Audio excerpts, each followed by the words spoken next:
Just imagine, you get trapped in a strange, unknown room where bizarre things keep happening and there's absolutely no way out. That's exactly what happens in today's story. At the beginning, we see a large white room where a Japanese man is lying down. Suddenly, when he wakes up, he gets a bit scared seeing himself in this huge empty space. After a while, he starts looking around. When he walks up to one of the walls, he notices something sticking out of it. Out of curiosity, he presses the tip of that strange object and suddenly, thousands of baby angels pop out of the walls. But within moments, they all go back inside, leaving only a small part of their bodies visible. That's when he realizes what those strange objects actually are: buttons. A voice tells us that this phase of life is called learning. After discovering the truth, he even smells his finger in confusion. He shouts for help, hoping someone might hear him, but when no one responds, he starts pressing different buttons one by one. Each button produces something new, sometimes a toothbrush, sometimes a big bouquet. He figures out that each button gives a specific item. To test his theory,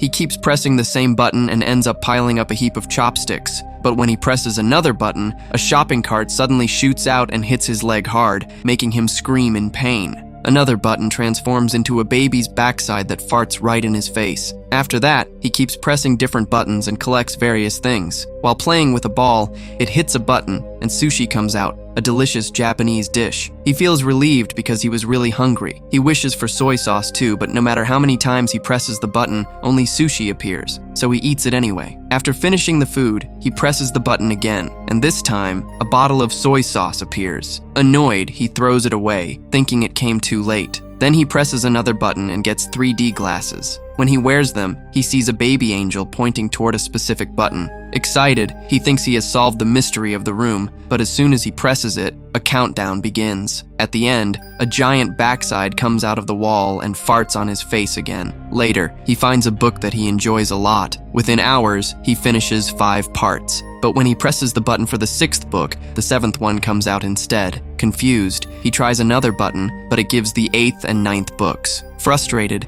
he presses another button, and suddenly, a door appears behind him. He gets excited, thinking he can finally escape. But in his excitement, he forgets which button opened the door. He randomly presses buttons. One releases an African man running from one wall to another.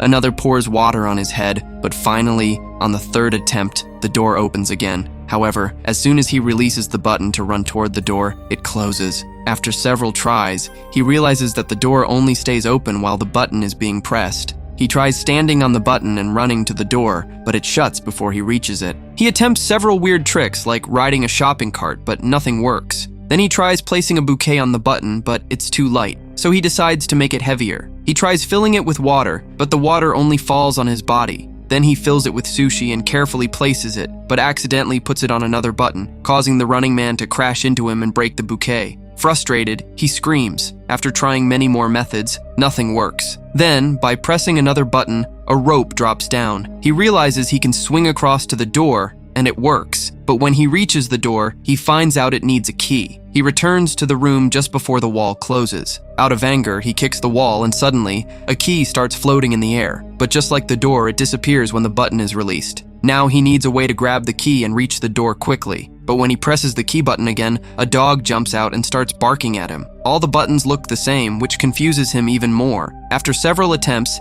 he finally identifies the right button and places a piece of sushi on it. After failing a couple of times, he manages to grab the key and reach the door. But there's still one problem, a number lock above the door. He goes back again, but while exiting, the wall hits him. In frustration, he throws a plunger, which hits a button and releases the running man again. This time, he notices a 3-digit number written on the man's head. That must be the code. Since the wall keeps closing, he unlocks the code in 3 attempts. The door is slightly jammed, so he pushes harder, but the wall starts closing again, leaving no space to fully open it. Defeated, he sits down and starts crying. He begins to reflect on the time he spent inside the room. He realizes that even though he couldn't leave, he had so many things, but he never appreciated them. Suddenly, he feels a gust of air from his left. He breaks through a fake wall and runs outside, only to find everything looks exactly the same, as if he's running in the same place. Eventually, he reaches another room with dim light. The door shuts behind him. A voice says that this stage of life is called practice. In this room, he starts pressing buttons again. One button makes a singer breathe fire while singing. Another causes a Russian magician's trick to fail, and another makes a man in China bark at his own dogs. Then he notices something different. This room has no ceiling. Light shines from above, and angels are flying there. This time, instead of pressing buttons, he starts climbing them like steps. He succeeds. With each button he presses while climbing, strange and amazing things start happening around the world. Flowers bloom, elephants slip, toast pops up, and humans reach the moon. By the time he reaches the top, his beard and hair have grown long. He no longer needs support. He starts floating like the angels. A voice declares that he has now attained the status of God, and the world will move according to his will. White feathers surround him and carry him to the final room. In this last room, there is a map of the entire earth on the wall, and the biggest button of all. He steps forward to press it, and the screen goes black. Now imagine, if you became God for one day and had the power to change anything on earth, what would you do?